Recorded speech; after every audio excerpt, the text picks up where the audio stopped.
میرے ساتھ بہت سارے لوگ نا تصویریں کھنچواتے ہیں، حالانکہ میں زیادہ قائل نہیں فوٹو کا، شاید آج تک میں نے ڈیمانڈ نہیں کی کہ میری فوٹو کھینچو، اور ہو سکتا ہے مطلب یہ کنفرم نہیں، لیکن میری دانش بینش میں ایسا نہیں کہ میں نے کبھی اپنے ہاتھ سے فوٹو بھی کھینچی ہو، مزاج نہیں، طبیعت نہیں، دلچسپی نہیں۔ لیکن میرے گاؤں کا ایک موچی ہے، جوتے گانٹتا ہے، اس شخص نے 4 بیٹیاں بیائی ہیں جوتے گانٹ کے، اور میرے ابا جی بتایا کرتے تھے کہ جن دنوں نا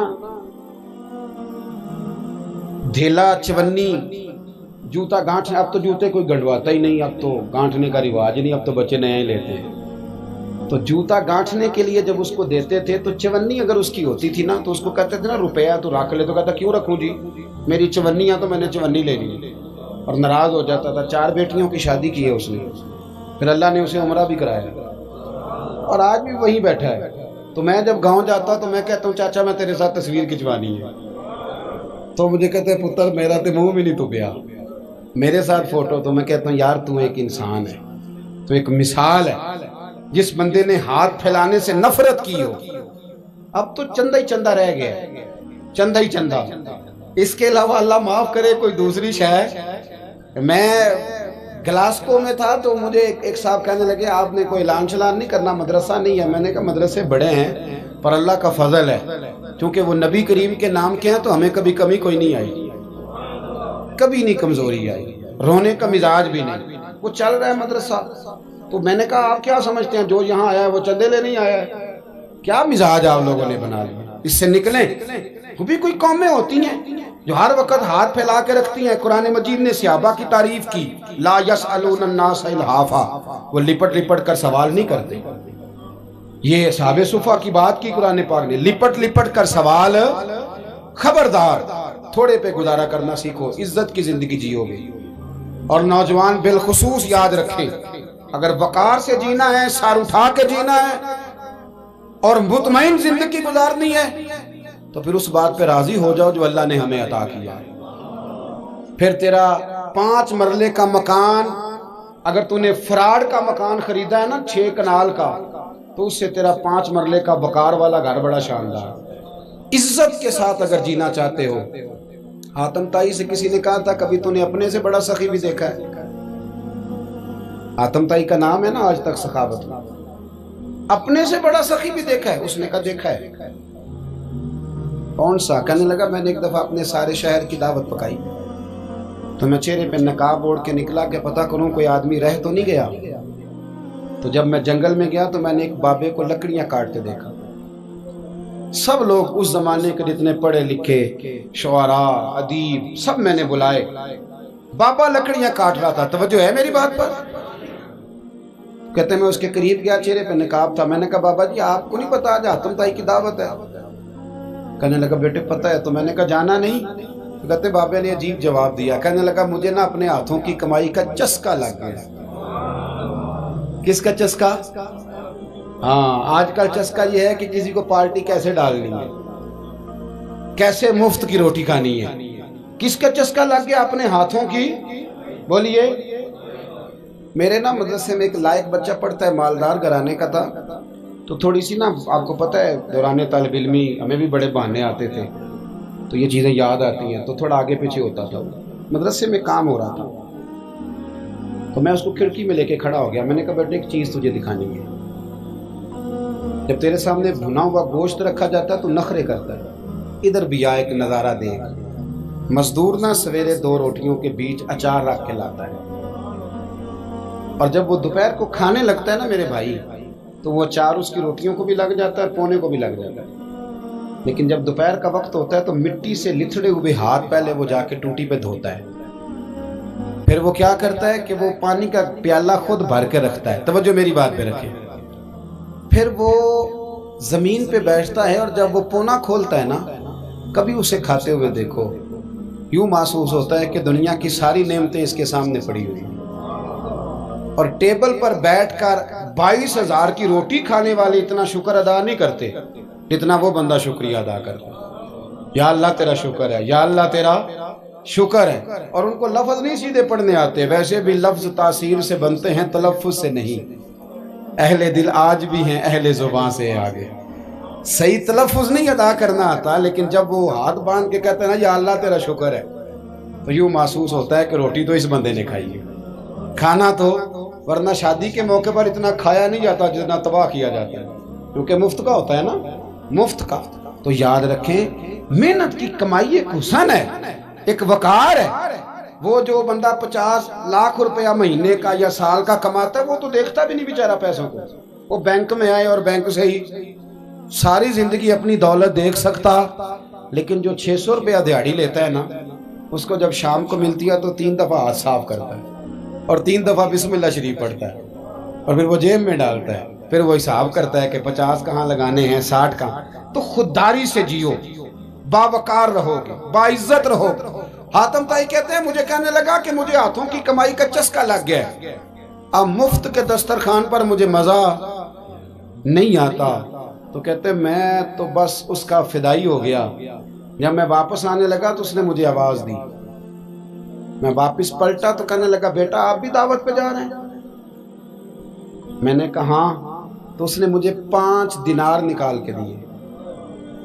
کہنے لگا یہ لے جاؤ، حاتم طائی کو نہ دینا، وہاں جو آدمی لنگر پکا رہا نا اسے دے دینا. یار بڑے بڑے لوگوں نے روٹی کھانی ہے، چلو میرا بھی حصہ پڑ جائے گا. تو حاتم طائی کہتے ہیں میں گھوڑے سے گر گیا، چہرے سے کپڑا اٹھایا اور میں نے کہا بابا میرے سینے سے لگ، میں تو امیر ہو کے سخی ہوں نا، تو غریب ہو کے بڑا سخی ہے. آج سمجھ آئی ہے تیری سخاوت کی. پڑھیے نا حدیث پاک. حضرت انس بن مالک کہتے ہیں ایک شخص نے آ کے کہا یا رسول اللہ کچھ دیجئے. حضور مجھے کچھ بولیے. اور میرے محبوب کا دروازہ وہ ہے کہ جہاں سے کبھی کوئی خالی گیا ہی نہیں. حضور کچھ دیجئے. تو نبی کریم علیہ السلام نے آج الگ بات کر دی، فرمایا تیرے پاس کچھ بھی نہیں؟ اس نے کہا حضور میرے گھر میں ایک پیالہ ہے اور ایک کمبل ہے اوڑھنے کا. اتنا غریب کو بندہ اس وقت بیٹھے محفل میں جس کے گھر میں ایک ہی پیالہ ہو. جو چپ ہے ان کے بارے میں کیا نظریہ اختیار کرو. کوئی ایسا غریب جس کے گھر میں ایک ہی پیالہ ہو، صرف ایک ہی کمبل ہو. لیکن یہاں بیٹھے میرے سمیت ہر تیسرے بندے کو آپ پوچھ لیں کہ حالات کیا ہیں تو کہے گا دعا کرو. بڑی مشکل ہے. اتنا غریب کوئی بندہ موجود ہے، لیکن آپ کسی کو پوچھ لیں وہ کہے گا جی بس دعا کریں. کوئی ایسا پیر مل جائے جو مجھے اللہ دین کا چراغ دے دے تاکہ نوٹ کسی طریقے آ جائے. اور وہ نعت خاں جو کہتا ہے کہ کون دیتا ہے دینے کو منہ چاہیے، دینے والا ہے سچا، وہ بھی کہتا ہے پہلے 25,000 دو. کوئی تو سٹیج پہ تو کہہ رہا تھا حضور دیتے ہیں، اور یہاں جب تک تیرے اکاؤنٹ میں نہ جائیں تیرا کام ہی نہیں چلتا. عجیب تماشا ہے نا. ایک صاحب نے بڑی دور سے مجھے فون کیا، کہنے لگے ٹائم دے دیں. میں نے کہا جی میں آ جاؤں گا، فارغ ہوتا ہوں تو آ جایا کرتا ہوں، مسئلہ نہیں ہے، ہم اتنے بڑے لوگ ہی نہیں، آ جائیں گے. کہنے لگا جی آپ بتائیں مطلب اکاؤنٹ نمبر دے دیں. میں نے کہا یار آپ نے غلط جگہ فون کر لیا، میں نے تو بتایا کہ وہ تو بڑے لوگ ہوتے ہیں، تو ہمیں پتہ ہے اپنی حیثیت کا، انشاءاللہ حاضر ہو جائیں گے، آپ سے بات ہوگی. کہنے لگے نہیں آپ کو تو کچھ بتانا ہی پڑے گا، کچھ بتائیں کچھ بتائیں. میں نے کہا کچھ بھی نہیں، میں انشاءاللہ حاضر ہوں گا. اللہ نے مجھے توفیق دی ہے، میں شام کو بڑی زبردست کھانا اپنے بچوں میں اچھا بیٹھ کے کھاتا ہوں. ایک گاڑی ہے جس پہ سفر کرتا ہوں، اگرچہ مکان میرا 2 کمروں کا ہے، پر کبھی اللہ تعالیٰ نے میرے دل میں یہ تمنا پیدا نہیں کی کہ کوئی بہت بڑا ہو تو گزارا صحیح ہو. میں بڑی اطمینان بخش زندگی گزارتا ہوں، تو میں آ جاؤں گا. کہنے لگے نہیں تہاڈی مہربانی کچھ دسو. میں کہا 3 کروڑ روپیہ دے چا. کتنا جی؟ اللہ جانتا ہے ہنسانے کے لیے بات نہیں کر رہا، اور مسجد میں اونچا ہنسے بھی نہ. کتنے دیں؟ جی یہ تو آپ نے کیا کہہ دیا. میں نے کہا یار اگر میں نے اپنے لفظ ہی بیچنے ہیں تو اب میں 25-40 ہزار میں بک جاؤں. تو میں تو سمجھتا ہوں کہ نبی پاک کا فرمان بڑا قیمتی ہے، تو ریٹ لگاؤں تو میری حیثیت یہ ہو کہ 40,000 روپیہ. اگر میں نے بکنا ہی ہے تو کوئی ریٹ تو لوں نا. اور ویسے بھی میں تو سمجھتا ہوں کہ میں بڑا انمول ہوں، اس لیے کہ میں رسول اللہ کے دین کا نوکر ہوں. اور یہ غلطی ان کی نہیں جو بیچتے ہیں، غلطی ان کی ہے جو خریدتے ہیں. آپ لوگوں نے مارکیٹیں بنائی ہیں، آپ مارکیٹیں نہ بناتے تو کبھی مارکیٹوں میں اس طرح کی چیزیں بکنے کہ ہم نے ظلم کیا ہے، ہم نے زیادتی کی ہے، ہم نے یہ ماحول بنایا ہے. بہرحال بات دور نہ نکل جائے، واپس آتا ہوں. نبی کریم صلی اللہ علیہ وسلم نے فرمایا تیرے پاس کچھ نہیں، ایک کمبل ہے اور ایک. حضور نے فرمایا لے کے آ. یہ سرکار کا فرمان سیاستہ سے عرض کر رہا ہوں۔ اگرچہ امام جلال الدین سیوطی نے تفسیر در منصور میں تفصیل کے ساتھ اس روایت کو کئی طرق سے بیان کہا، ایک کمبل، یارو سوچو ایک کمبل جس بندے کے پاس ہو، ایک پیالہ، اس سے بھی کوئی غریب ہوگا۔ حضور نے منگا لیا اور بولی لگا دی، کون خریدے گا؟ ایک شخص نے کہا 1 دینار، ایک نے کہا 2، حضور نے 2 دینار میں بیچ دیا۔ وہ بولا نہیں کہ حضور 2 ہی تو چیزیں تھی، وہ بھی بیچ دی آپ نے۔ اللہ کے رسول نے فرمایا 1 دینار کا کھانا لے جاؤ اور 1 دینار کا کلاڑا خرید کے لاؤ۔ وہ لائے۔ حضرت انس کہتے ہیں بندہ بڑے نصیبوں والا تھا۔ وہ جب کلاڑا خرید کے لایا تو اس میں دستہ میرے نبی نے دستے مبارک سے لگایا، حضور نے دستہ لگایا اور فرمایا یہ لے جنگل میں جا۔ مسلمانوں، یہ میرے رسول اللہ کی تعلیم ہے۔ نوجوانوں غور کرو، اگر معاشرے کو سنوارنا ہے تو اس چیز پر محنت کرو۔ فرمایا یہ کلاڑا پکڑ، رسی پکڑ، جنگل میں جا، لکڑیاں کاٹ کے لا، کھا بھی اور کھلا بھی، پہن بھی اور پہنا بھی، جا۔ اور حضور نے فرمایا 15 دن مجھے نظر نہ آنا، جا کام کر، جا کے محنت کرنا اہل اسلام کا شیوا ہے۔ آج پوری دنیا میں ہمارا کشکول مشہور ہے، دھوکہ معروف ہے۔ لوگ کہتے ہیں کہ انہوں نے ایسے ایسے، ہم نے طریقے غیروں سے پیسے نکالنے کے اختیار کیے، ایسے ایسے طریقے کہ کبھی سنے تو شرم سے سر جھک جاتا ہے۔ یہ معیار ہوتا ہے اعلیٰ قوموں کا کہ وہ چندوں پہ زندگی گزاریں، وہ مانگ کر کے کھائیں، یہ معیار ہوتا ہے۔ کسی کونے پہ بریک لگتی ہے تو آپ دیکھیں مانگنے والے کتنے زور و شور سے آتے ہیں۔ خدا را محنت کی عادت۔ وہ صحابی چلے گئے، 15 دن کے بعد آئے۔ یہ لفظ امام سیوطی نے لکھے ہیں، 15 دنوں کے بعد آئے تو حضور نے فرمایا تیرا حال کیا ہے؟ حضرت انس کہتے ہیں مجھے بھی تجسس تھا کہ پتہ تو چلے۔ تو وہ مسکرائے، عرض کرنے لگے یا رسول اللہ پہلے 1 پیالہ تھا، اب سارے گھر کے برتن بن گئے۔ یا رسول اللہ برکت آپ کی ہے، پہلے 1 کمبل تھا، اب سارے گھر کے بستر بن گئے۔